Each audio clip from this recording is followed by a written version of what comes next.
Hey there, Cheddar Cheesehead here, and today I'm going to be talking about my bracket in a funny voice. Hopefully I can get some subscribers. I'm trying to. I've got 2 videos up there. I've only got 5 subscribers. It's only been a couple of days. I was supposed to put one up there on Sunday, but it's doing too much. I had too much over the weekend, and I'm hoping to get some shout-outs from my friends. They said they would do it. They don't have much subscribers either. They only have about 100. So today I'm going to be explaining my bracket in a funny voice. Hopefully I can get some more subscribers by being a comedian. Hopefully I'm good at it.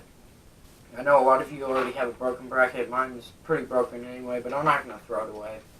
It might get better. It has a chance of being an 81% bracket, so it might get better. Alright. Clear my throat. About ready to do this. Alright, well, today I'm going to explain this bracket here. Yeah, a lot of you put Michigan State. I put Michigan State to go all the way to the championship. I picked them to lose against Kansas. I don't like picking 2 number 1 seeds to go into the championship and win. Don't like to do that. I picked Kansas to go all the way because they were good this year. They have 5 starters in double digits in points. I picked Oregon to lose to Duke. That was one of my upsets. There were 13 upsets so far this tournament bracket season, and 13 of them, and we're in through 2 rounds into the Sweet 16 now, and there are 13. I picked 9 of them to go.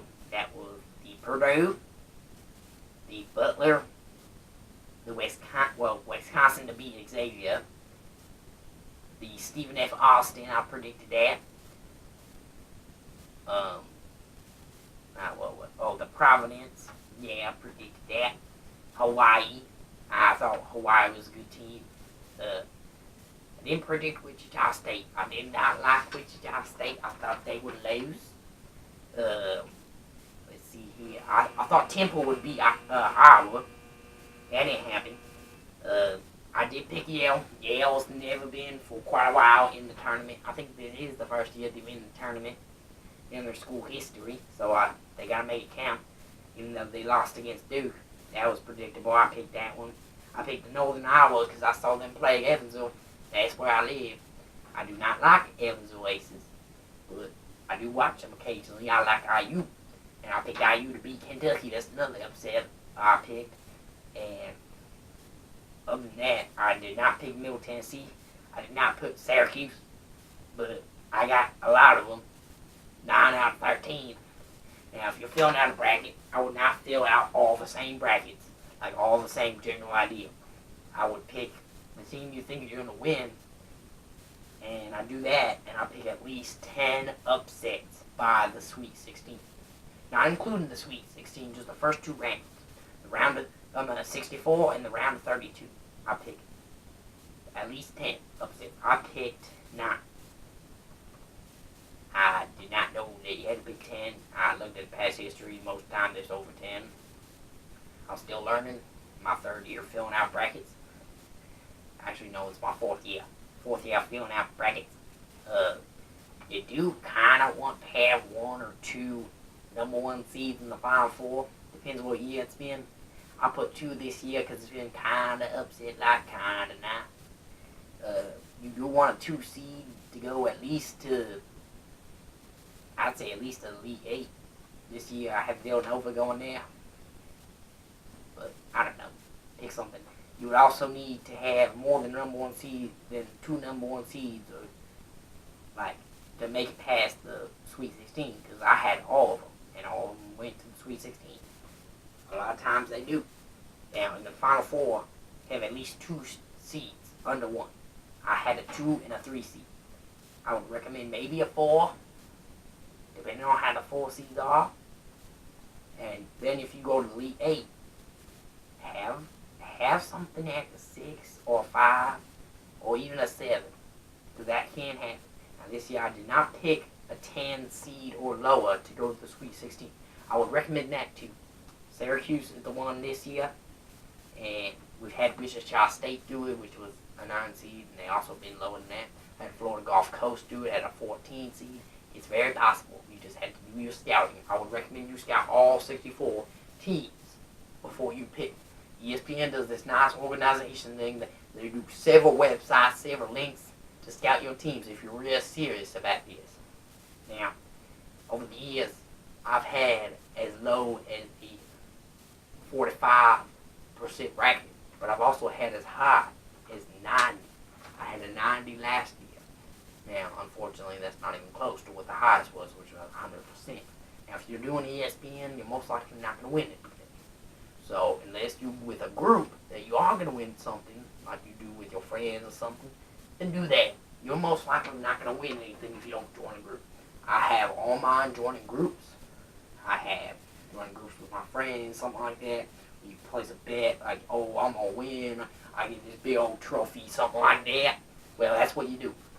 Now, I understand that only 1% of people picked Middle Tennessee. Congratulations to y'all. You probably were like, hey, let's just pick this right here. Then that won't matter. This is my mess around bracket. This was my mess around bracket. I picked, it was like my mess around, but also my not. I didn't think it was going to do very good. Out of all the rounds, if I didn't miss a single one, I'd be 81%, which is okay. It's entered in a school corporation. It's not that has to be that good. You're not dealing with ESPN analysts that are analyzing stuff and putting in their brackets because they're so good at sports. Yeah, they're good at them sports. But yeah, here you got this. I had Texas A&M to go to the Final Four. I had Michigan State. That blew out the window. Most likely now it's going to be Virginia or Utah. One or two of them probably. And I had North Carolina beating IU. Now, here's another thing. If your team is facing a number one seed or a real good seed, and you know they're probably going to lose, don't cheer the other team just because the other team's on your bracket. Would you rather have a messed up bracket like this, or would you rather have a championship? Personally, I'd rather have a championship. IU hasn't won a championship in like 30 years. It's bugging me. I want the championship. Now, that was multiple impressions like that. I know that. I tried to do that. I may not be very good at impressions. This isn't an impression of anyone. It's my own funny impression that I do a lot of the time. But I had Michigan State, UNC, Kansas going all the way, and Texas A&M. Texas A&M almost beat Kentucky. But IU beat Kentucky. I see that now. And I didn't think they would. I didn't think they would beat Kentucky, being an IU fan, but I'm still going to root for them. I'm still going to do my superstitions, and y'all should do that too. Like, this Friday, when I get home from going on my trip, I am going to do all the superstitions, all the things that I did when they beat Kentucky. Again, I don't care if my bracket gets messed up. I don't care. I would rather have IU win. It's better that way. It's lots of better that way. So you've got to do that. Now, here on advice. Advice, I would have 10 upsets. It doesn't matter where. I would have at least 1 or 2. Probably. That was hard to say with this impression. Probably. I got it. Probably 2. I picked 2. I picked Yale and Little Rock. Because I don't like Purdue, so I'm not going to pick Purdue. But the 12 seeds, that's pretty common. Then at least one 13 seed. Then you want to have a couple of 10 seeds, almost all the 10 seeds. I wouldn't say that, though. Maybe 1 to 2. And then you want to have either a 113 or maybe at least 114 seed. You want to have at least 114 seed win. Because that happens almost every single week. This year, we had a 14, a 15, a 13, a 12. We had an 11, had a 10, had an 8, a 9. Well, I skipped 9. A 9, a 8. We had a 7. We had a 6. We had a 5. 4, 3, 2, 1. We had every single seed except for the 16th seed. That was the first time that happened in a long time. So, if you're going to fill out a bracket, I wouldn't recommend putting all number 1 seeds in the Final Four or even all number 1 seeds in the championship. This year it might happen. But, we had that UConn thing a couple years ago when number 7 seed won the championship. and I think it was number 8 Kentucky went to the championship. But I mean, I wouldn't recommend doing that. It doesn't happen very often. You also had Wichita State as the number 9 seed going to the Final Four. That was the first time that ever happened. So just do whatever you feel is right. Do not pick a 16 seed beating the number 1 seed. It's never going to happen. I did that mistake with one of my brackets in my full round, just upsets all of them bracket. And actually, a couple of years ago, when UConn did win, somebody won doing their full bracket where they just pick a bunch of upset teams to win. Which that year was a pretty crazy year, especially when IU lost to Temple. That upset me. But mainly, don't pick all number 1 seeds to win all the way to the Final Four, because it's not going to happen. Pick a couple upsets, about 10 upsets. At least one 14 seed, at least one 13 seed, and at least 2 12 seeds, sometimes all 4. But you also want to do some 9 seeds beating 8 seeds, some 10 seeds beating 7 seeds, all kinds of stuff like that. But mainly put your number 1 seeds at least to the Sweet 16, because most of the time that's going to happen. I don't know about the Elite 8. Sometimes they go, sometimes they don't. It just depends. Now, in the championship, most of the time, it will be a number 1 seed that wins the championship. Or a number 2 or number 3.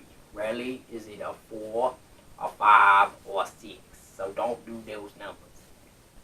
But, I mean, I picked Kansas. Kansas has 5 people in double digits. All 5 of their starters in double digits for points. So, that's why I picked them to go all the way. Now, if you have an arch rival like Kentucky or Purdue, do whatever you feel is right. Now, if they're number 1 seed, I would not recommend making them lose the 16 seed, or if they're number 2. Now, Michigan State did get upset. But they don't happen very often, so I wouldn't recommend doing it. But here's my bracket. I'm going to try to get it to focus in the camera there. But mainly try to do something like that. I wouldn't recommend to do all these upsets and stuff like that. All like 32 games upsets. I wouldn't recommend that. But this was kind of a tutorial, kind of a comedian thing, kind of a mess around thing. I didn't expect this to be this good. It's an 81% if I don't lose any points to anything, if no upsets happen. Now, otherwise I'm pretty good. It's 81%. I'm pretty confident in it. But fill your bracket however you want. But this is the tips to make it better for next year. Because I know a lot of people have problems with it. These are some tips. I'm going to get back into my own character the way I do it. And I have whatever the heck this accent is. And I understand it was half Southern, half like, it's just weird. It wasn't anyone's impression. I just wanted to do this weird impression, and I liked it. So, that was my impression. Trying to do some comedian in it. It's kind of bad on your voice. As you can tell, I'm almost losing my voice. I don't have anywhere to be, so I don't care. But that was my bracket. I hope that it does pretty well. I've done okay these 4 years that I've filled out brackets, and I really like filling out brackets. I fill out as much as I can. I never throw them away until, of course, the end of the season. But I mean, they're pretty good. They're pretty fun to fill out.